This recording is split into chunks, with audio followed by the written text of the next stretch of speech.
What is it about pulses? Is it because there's so many and they're very versatile? Do you use them a lot yourself in your own cooking?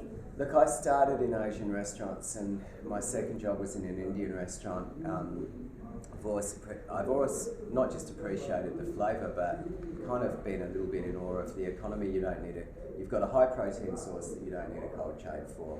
You've got a fairly water-wise form of protein as far as agricultural inputs.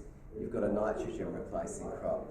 You've got a diverse agronomy of seed stock that suits a number of microclimates. It's kind of like, can there be something wrong with this food? And that's probably the problem with pulses, that they're a little bit too good to be true. And I think people are almost suspect, to have that protein level, that level of complex carbs, that little environmental impact and benefit as well.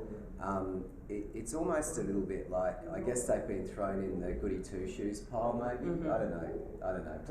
Plus, we strictly speaking, first world economies have always sort of favoured meat protein. When they talk protein, it's beef, chicken, beef.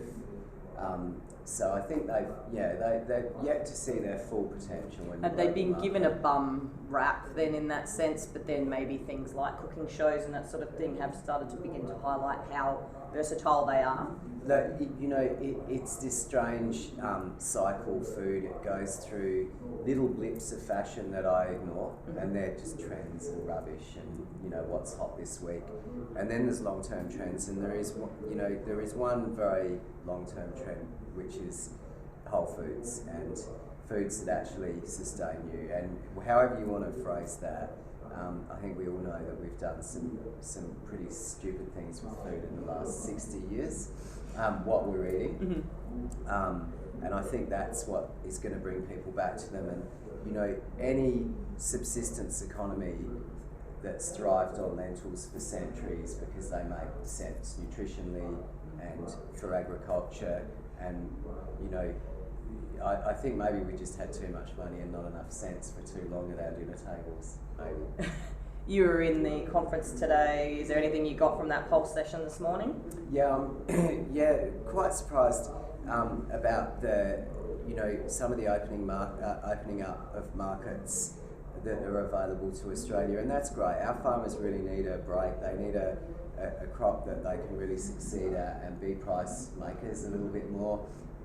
And I think that the emergence of the Indian economy, as their middle class grows, they don't go down the same path as us, which is hamburgers, mm-hmm. hopefully.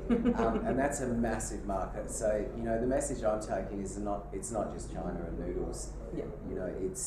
There's other markets, and we could be up there like Canada. We've got the potential.